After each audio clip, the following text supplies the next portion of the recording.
My name is Jim Carrel, and I've been involved in reliability and asset management for a little over 46 years. I believe firmly, and my work takes me into medical centers and universities and manufacturing facilities and power generation and anything where something is rotating or reciprocating, I'm there.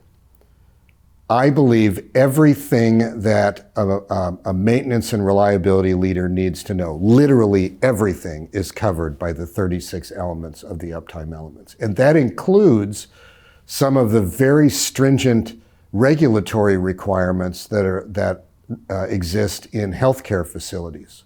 It's still in there. And so it's not a marketing tool, it's not an advertisement. It really is a framework of understanding, and each of those 36, which could stand independent, are really, when they're put together, form an impenetrable base plate for anybody's career in maintenance and reliability.